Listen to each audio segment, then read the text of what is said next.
Hi guys, welcome back to our channel Centrist by Centricity, आपका वेद partner. My name is Anuj and you are watching NISM series 13 pass for sure videos. NISM का जो 13 exam है, जो common derivatives exam है, हम उसकी videos बना रहे हैं और हम अब तक इक्विटी डेरिवेटिव्स बुक और करेंसी डेरिवेटिव्स बुक कंप्लीट कर चुके हैं. इंटरेस्ट रेट डेरिवेटिव्स की बुक से भी हमने 7 चैप्टर्स पोस्ट कर दिए हैं. आज हम चैप्टर नंबर 8 की बात करेंगे, रेगुलेटरी फ्रेमवर्क की बात करेंगे. तो चलिए देखते हैं आज इस चैप्टर में हम क्या क्या पढ़ेंगे. तो चैप्टर नंबर 8 है regulatory framework for exchange traded interest rate derivatives. आज के लर्निंग ऑब्जेक्टिव्स रहेंगे role of RBI and SEBI standing technical committee, SEBI और RBI regulations on exchange traded interest rate derivatives और रेगुलेटरी गाइडलाइंस के बारे में भी देखेंगे और एलिजिबिलिटी क्राइटेरिया देखेंगे for membership of exchange traded interest rate derivatives. तो चलिए स्टार्ट करते हैं आईएसएम सीरीज 13 के कॉमन डेरिवेटिव्स एग्जाम की इंटरेस्ट रेट डेरिवेटिव्स बुक से chapter number 8 regulatory framework for exchange traded interest rate derivatives. देखिए थोड़ा सा हम इंट्रोडक्शन की बात करेंगे. सो जिस तरीके से हमने पास्ट में देखा 6-7 चैप्टर्स में भी देखा करेंसी डेरिवेटिव्स की तरह ही जो exchange traded interest rate derivatives हैं, राइट, तो वो भी ज्वाइंटली रेगुलेट करता है आरबीआई और securities and exchange board of India, RBI and SEBI. So ये ज्वाइंटली रेगुलेट हो रहा है करेंसी डेरिवेटिव्स की तरह. इंटरेस्ट रेट डेरिवेटिव्स भी आरबीआई और सेबी इसको कर रहा है. सो इन दोनों ने मिलकर कुछ रूल्स एंड रेगुलेशंस बनाए हैं, कुछ स्टैट्यूटरी रेगुलेशंस हैं, कुछ ऑपरेशनल रूल्स हैं. चलिए देखते हैं, आपके सामने की टेबल आ गई होगी, किस तरीके से रूल्स एंड रेगुलेशंस काम करते हैं. देखिए, सो एंटिटी कौन है? RBI, right. अथॉरिटी क्या है? गवर्नमेंट सिक्योरिटीज एक्ट 2006 को वो रेगुलेट करता है. स्कोप इसका all dealings in government securities. So जितनी भी डीलिंग्स गवर्नमेंट सिक्योरिटीज में होती हैं वो पूरा आरबीआई करेगा. Reserve bank of India act and banking regulations act RBI के पास है. जितनी भी आरबीआई सुपरवाइज्ड डीलिंग्स हैं, चाहे वो डीलिंग रुपी इंटरेस्ट रेट डेरिवेटिव्स के जरिए है या जो भी आरबीआई बैंकिंग और रेगुलेशंस एक्ट के अंदर जो भी डीलिंग्स आती हैं वो सब इसके अंदर आ जाती हैं.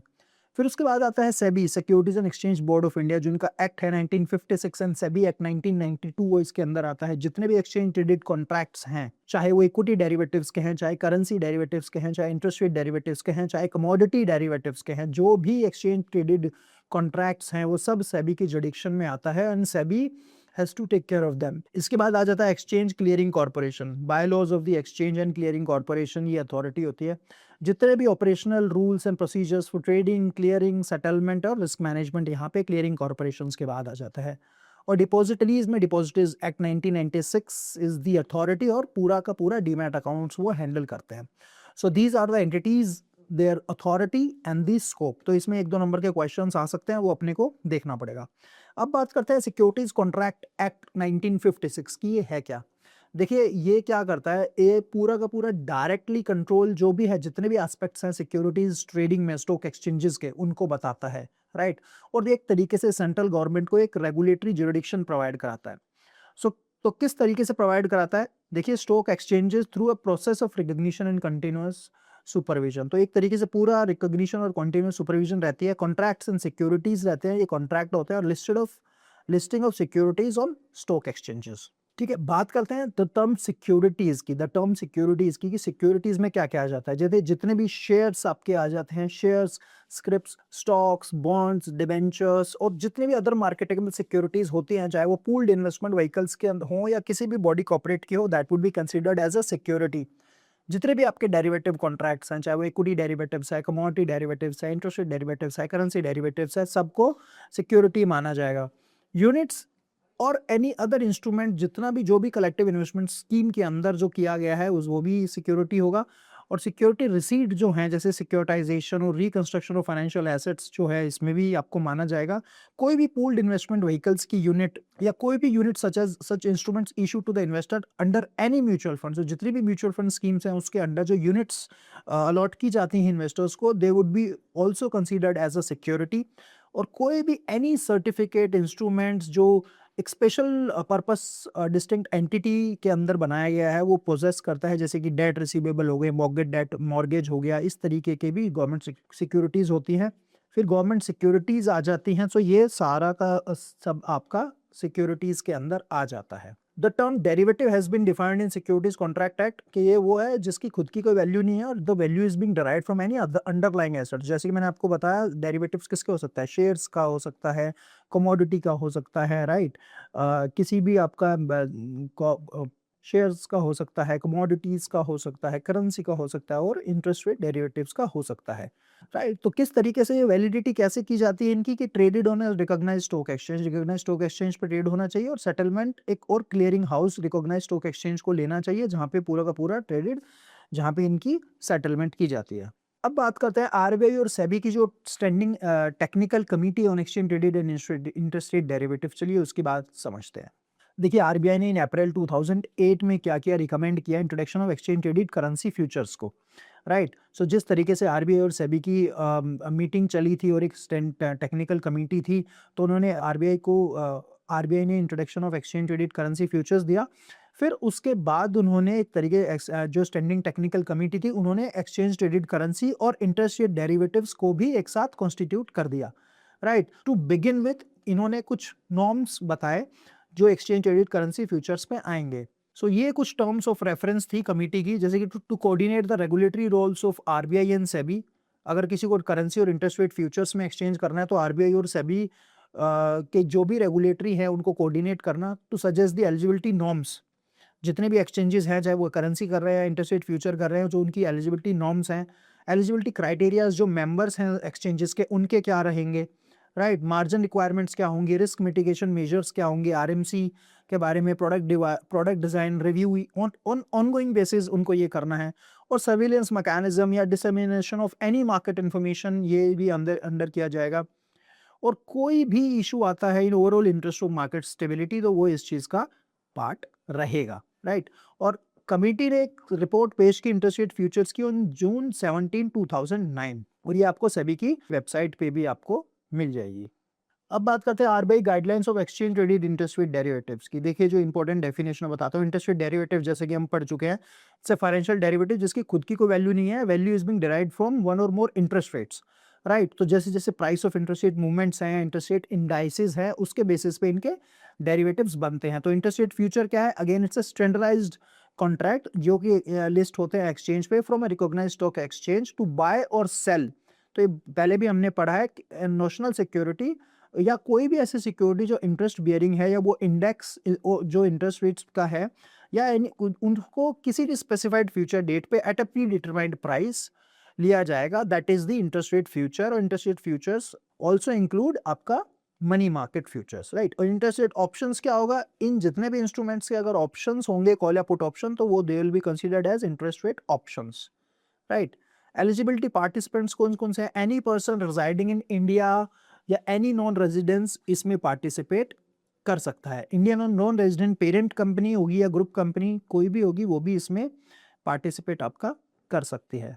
अब बात करते हैं सेबी रेगुलेशंस एंड गाइडलाइन की। देखिए सेबी का एक काम बिल्कुल क्लियर है, जो 1992 जो सेबी एक्ट है, it protects the interest of investors in all dealing with securities, dealing with all securities. तो सबसे पहले जो इंटरेस्ट है इन्वेस्टर्स का वो प्रोटेक्ट करना है, and promoting the development of the securities market. जितने भी सिक्योरिटीज मार्केट में जो भी डेवलपमेंट है उसको करने के लिए भी सेबी कहीं ना कहीं सेबी के जुरिडिक्शंस में ही आता है, and regulating the securities market. तो रेगुलेट करना सिक्योरिटी मार्केट को as a whole, that is again the work of SEBI regulations and comes under the guidelines.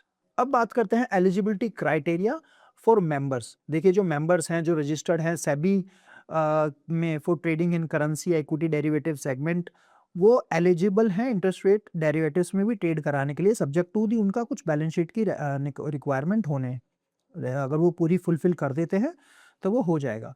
The membership of the currency segment shall be separate from the membership of equity derivative segment और the cash segment. तो currency की अलग लेनी पड़ेगी और currency में ही आपका interest rate derivatives भी आपको मिल जाता है, ये हम पहले भी कवर कर चुके हैं, राइट? सो देखते हैं अभी आपका जो eligibility criteria of trading members क्या रहेगा। बीएमसी बेस मिनिमम कैपिटल, ठीक है। कैटेगरी देखते हैं, ओनली प्रोप्राइटरी ट्रेडिंग, जो एल्गो ट्रेडिंग होती है उसमें 10 लाख का डिपॉजिट होगा। Trading only on behalf of client, without proprietary trading में 15 लाख होगा। Proprietary trading and trading on behalf of client algo दोनों में 25 लाख होगा, और आपको सब लेना है और ब्रोकर्स विद एल्गो तो ₹50 लाख का जो बेस मिनिमम कैपिटल है वो आपका डिपॉजिट कराना पड़ेगा। सो बेस मिनिमम डिपॉजिट्स क्या है? Is mean to met contingency is any segment of the exchange. तो ये मिनिमम थ्रेशोल्ड है जो आपको पेमेंट करनी इसमें पड़ती है। और ये 50% जो 50% आप देंगे, 50 लाख रुपीस देंगे, उसमें 50% जो है वो deposit in the form of cash और कैश इक्विवेलेंट आपको देना है।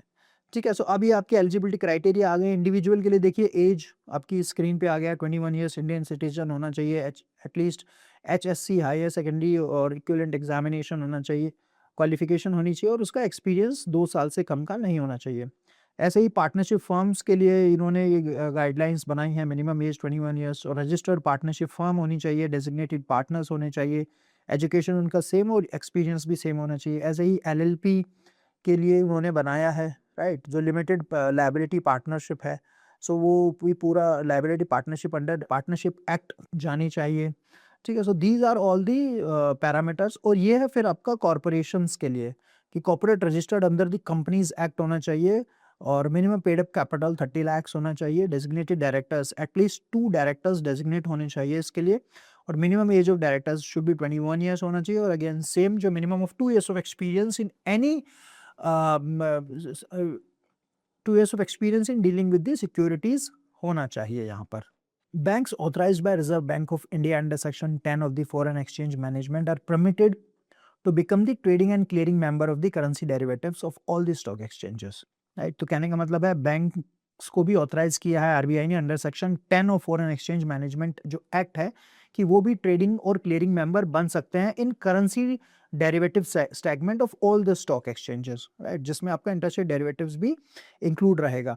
बट उसकी कुछ रिक्वायरमेंट्स हैं जैसे कि मिनिमम नेटवर्थ होना चाहिए 500 करोड़ बैंक का, CAGR of 10, minimum CRAR of 10% होना चाहिए, NPA 3% से कम होने चाहिए और नेट प्रॉफिट लास्ट 3 साल में उन्होंने नेट प्रॉफिट बनाया हो। सो ये आपकी बैंक्स के लिए एलिजिबिलिटी क्राइटेरियाज है। So guys this is it from this chapter. चलिए कुछ क्वेश्चंस देखते हैं। In terms of jurisdiction of regulator the regulation of interest rate derivative is similar to, जैसे कि हमने कई बार हम कर चुके हैं, जो इंटरेस्ट रेट डेरिवेटिव्स की रेगुलेशंस बहुत सिमिलर है currency derivatives. So answer is D.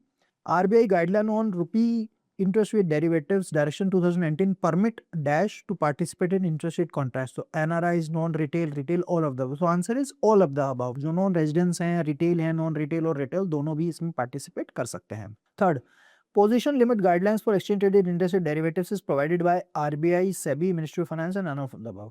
तो जो पोजीशन लिमिट्स गाइडलाइंस हैं जितनी भी हैं वो सेबी द्वारा प्रोवाइड कराई जाती हैं और जितने भी एक्सचेंजेस को बोला जाएगा उसी हिसाब से आपका पोजीशन लिमिट्स उसमें लगेंगी। Insurance companies are allowed to participate at interest rate futures only for dash short as both ANB and none of the above. तो answer is long hedge only. What is the base minimum capital requirement specified by SEBI for only proprietary trading? So only proprietary trading के लिए जैसे हमने देखा सिर्फ और सिर्फ 10 lakh is the requirement, right. So guys this is it from this chapter. I hope video अच्छी लगी होगी। सो बहुत छोटा सा चैप्टर था ये, रेगुलेटरी फ्रेमवर्क में इतना ही आपने पढ़ लिया तो इसी में से आपके 5-6 क्वेश्चंस आ जाते हैं। सो वीडियो अच्छी लगी है तो प्लीज़ वीडियो को लाइक करें और चैनल को सब्सक्राइब करें। Thank you so much.